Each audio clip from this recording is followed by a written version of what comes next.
You've tuned into the Relationship Therapy Podcast with Tony Miller Sr., a podcast designed for couples who are married, couples who are dating, and have marriage in their future.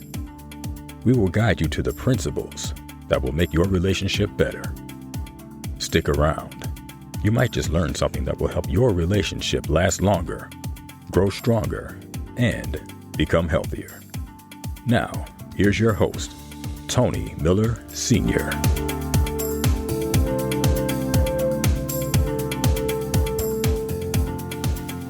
Hello, everybody. This is Tony Miller Sr., your host of the Relationship Therapy Podcast, and welcome to another episode. We are excited because we've got another 3-part series coming towards you, and we're going to be dealing with conflict. We're going to talk about what is conflict, how does it happen, and how do we deal with it. If we do not deal with conflict successfully in our relationships, we're going to find ourselves right smack dab in the middle of conflict, not knowing which way we're going to turn. So sit back. We're getting ready to get started, and hopefully this won't be a long episode, but it will be an episode where you can get some foundation and learn some things about conflict that you possibly have never thought about being in your relationship. So here we go. So often in relationships, conflict raises its ugly head and we don't know how to handle it. It seems like it catches us by surprise.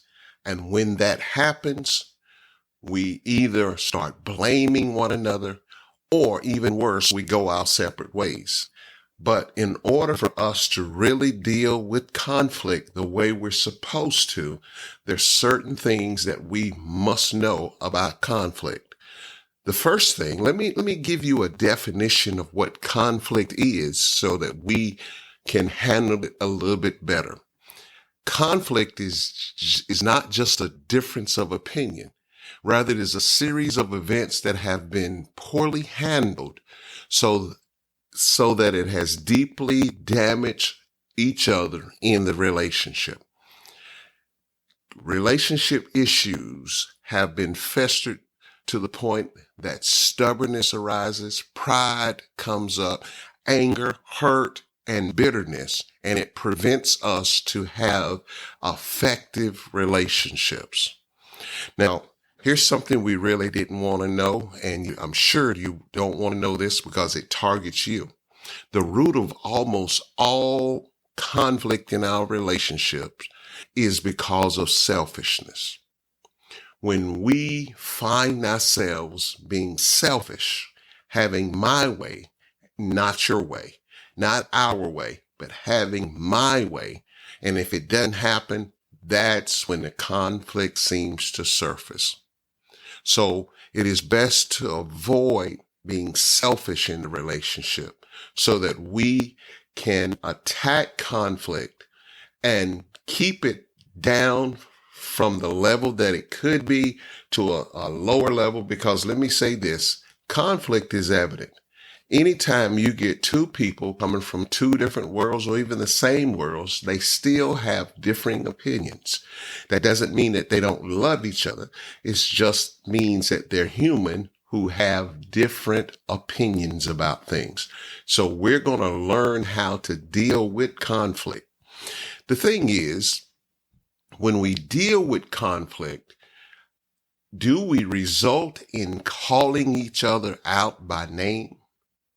Are we yelling at each other? Are we really giving nonverbal communication by acting like we're upset and telling our mate that we're not upset? Are we talking over each other when we're arguing? It's become yelling, but now we're talking over each other. And when you're talking over each other, guess what? You're not listening to one another. And we must understand that if you are a couple, you are teammates. And too often we forget that when conflict rises. We forget that we're teammates and we act as though we're opponents to one another. And when we act as though we're opponents to one another, we're seeking to have our own victory. We don't look for a win-win with the couple. We don't look for our significant other winning. We try to make our points the ones that we can win this disagreement, this argument, and win over this conflict. And we've got to understand that we're teammates, and teammates are always trying to win with one another. We got to find the win-win situation in our relationships, or we're going to have conflict on a regular basis. There will always be conflict. There's conflict on the job. There's conflict in families. There's conflict even in churches. But we have to learn to know how to handle those conflicts so that we can move past it and go forward. I'm not saying you don't love each other. I'm not saying you're not the right person for each other. What I am saying, when you have two people who have different opinions, that sets the foundation for conflict to happen. So let's deal with it. It is important that we work through these things together. Whatever's causing the damage, whatever's causing the conflict, we have to work through these together. So how do you handle conflict? Oftentimes we like to resort to what we grew up with or whatever environment we came from. And oftentimes in those environments, we see the screaming and the hollering. Sometimes we even see physical fighting. And that is not the way to handle conflict. That's why I tell couples all the time in premarital counseling, I tell them, please have conversation, learn to listen to each other, learn to respect each other's opinions. And sometimes you won't have an agreement on it. So you have to learn to disagree, but disagree in a way that we both are clear and we both understand. Now, oftentimes when we get ourselves involved in conflict, we find that we make our spouses, our significant others, the enemy. I'm here to tell you, they are not the enemy. You cannot allow conflict to take you to the level where you see your significant other as the enemy. And let me finish up with this. If you argue, you must argue in a way that you argue the facts on hand. In other words, the issue that you're starting out with, stay on the issue. I talked about this in an earlier episode. You must not bring up other stuff that has happened over a period of time. Deal with the issue at hand. Deal with the conflict that you're currently facing so that you are able to move past, and it will help you move past in a quicker way. So here's some do nots in dealing with conflict. Do not sweep the issue under the rug, because all what's going to happen is the rug is going to start storing more and more stuff. Like I told you, conflicts are inevitable and they're going to happen, but do not sweep them under the rug. Here's another do not. Do not dominate the conversation.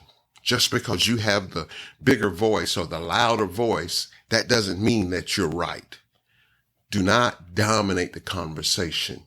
Learn to listen to your mate. And don't listen just so that you can make your point. Listen intently to their point of view. And then that's another thing. Do not ignore your significant other's point of view. They have a right and a privilege to voice their concerns. Don't ignore it. If you want your point of view heard, you also have to listen to your significant other's point of view. and never throw up past mates or past histories in the relationship. We must be adults about it. You're the ones that say, I love you. You're the ones that say you want to be together with them. You're the ones, if you're married, you walk down the aisle and you told a congregation of people that you love each other. And so you must display that love even when conflicts happen. Sometimes you're just going to have to agree to disagree. And that's the magnitude of what happens in relationships. So that's all I've got for you today, but I want you to be on the lookout for next week. Not only we're going to continue to talk about conflict and what's the deal with conflict, but we're also going to talk about what are the causes of conflict. Every couple don't have the same conflicts, but we're just going to kind of highlight a few next week. Some of the causes of conflict in relationships. And once we know the causes, I think we'll be able to deal with them just a little bit better. Listen, I thank you for listening to this episode, and I look forward to your responses, your emails, your calls, your text messages. Just please give me an opportunity to explain my point of view in this, and I thank you for that. And as always, please remember, it takes two to make a relationship work. Thank you for listening to the Relationship Therapy Podcast with Tony Miller Sr. We hope you have enjoyed this episode. Tune in next time for more insight on how to make your relationship better. If you have any questions, please email us at tmrelationshiptherapy@gmail.com. We would love to hear from you. Until next time, remember, it takes two to make the relationship work.